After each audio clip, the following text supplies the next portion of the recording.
రోజులో ఏది తిన్నా తినకపోయినా మధ్యాహ్నం భోజనం మాత్రం నాకు నచ్చినట్టుగా వండుకొని తింటానండి. అంటే నేను తినేది మా ఇంట్లో అందరికీ ఇష్టమే. అందరం ఒకటేలాగా తింటాము. ఏదో చిన్న చిన్న డిఫరెన్స్ అంతే. సాంబారు, మిల్ మేకర్ కర్రీ, ఇంకా ఆవకాయ పచ్చడి. ఇదైతే కొన్నదేనండి, ఇంట్లో చేసింది ఇంకా అయిపోయింది. వేడి వేడి అన్నం. మా చిన్నబ్బాయికి ఆకలంటే కొంచెం పెట్టాను. నాకు పప్పుచారు తాలింపు వేద్దాం.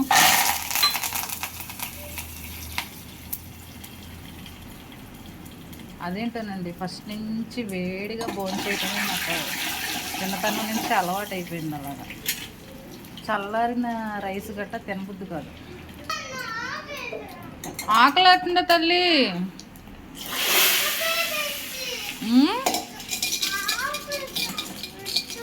అయిపోయింది నాన్న. లే లే లే లే సాంబారు.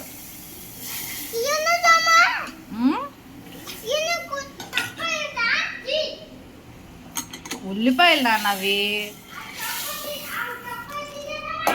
తొక్కలు ఎందుకు వేస్తాను నాన్న? మా ఇంట్లో పప్పుచారు, సాంబారు, ఆకుకూర పప్పు ఏదో ఒకటి డైలీ ఉండాల్సిందేనండి. బిట్టుకి అంటే ప్రతి తల్లి చేతి వంట బిడ్డలకి ఫస్ట్ నుంచి అలవాటుగా ఉంటుంది కాబట్టి వాళ్ళకైతే ఏ పిల్లలైనా తల్లి వంటని ఇష్టపడతారు. నేను చేసే పప్పుచారు అయినా రసం అయినా బిట్టుకి చాలా ఇష్టం అండి. ఇంకా మిల్ మేకర్ కర్రీ కూడా అయిపోయింది. కొంచెం మసాలా వేసాను.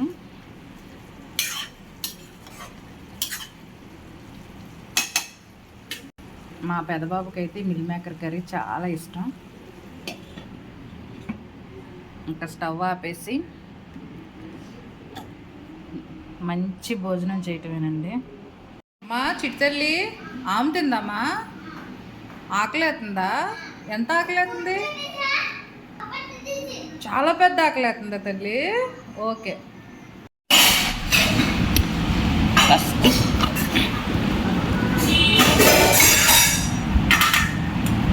పచ్చడి వేసుకోవాలి, తర్వాత రైస్ పెట్టుకోవాలి.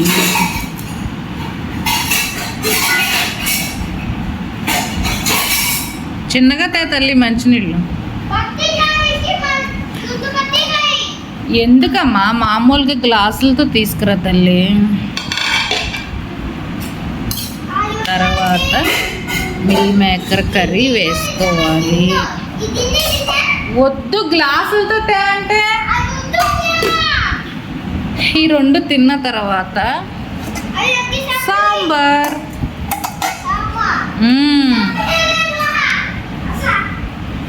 అసలు ఎప్పుడెప్పుడు నన్ను తింటావా అన్నట్టుంది. నాకు ఎంతో ఇష్టం అండి. చిన్నప్పటి నుంచి పిండొడియాలు, సాంబార్ మా ఇంట్లో కామన్గా ప్రతిరోజు ఉండేది. పచ్చళ్ళు మా ఇంట్లో పట్టడానికి కొంచెం మా వారు ఒప్పుకోవటం లేదు. ఎందుకంటే పచ్చడి ఉంటే ప్రతిరోజు నేను పచ్చడి తింటాను, అది ఆయన భయం. ఎంత పచ్చడి పెట్టినా ఉండదు. మా అమ్మగారు అయితే రోజుకి 3 పూటలు కూడా పచ్చడి వేసుకొని తినేవారు. ఆ రోజులు మంచి. ఇప్పుడు పడట్లేదు కదా పచ్చడి ఎవరికి. థ్యాంక్ యూ తల్లి. గ్లాస్ ఎత్తుకురా. మరి ఇది కొన్న పచ్చడి అండి, స్వస్తిక్. ఎలా ఉందో చూడాలి.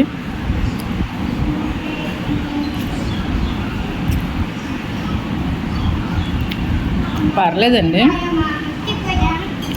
వాళ్ళు ఏ నూనెతో పెట్టారు, ఏ కారంతో పెట్టారు అన్నది పక్కన పెడితే టేస్ట్ అయితే పర్వాలేదు, బాగానే ఉంది. ఎప్పుడైనా తెచ్చుకొని తినడానికి, పప్పుచారుతో గట్ట నంచుకోవడానికి అయితే బాగానే ఉంది. ఒంట్లో కొంచెం బాగోలేదండి. ఇలా వేడి వేడి అన్నంలో ఆకే పచ్చడి వేసుకొని తింటే అబ్బా ఎంత హాయిగా అనిపించిందో అసలు.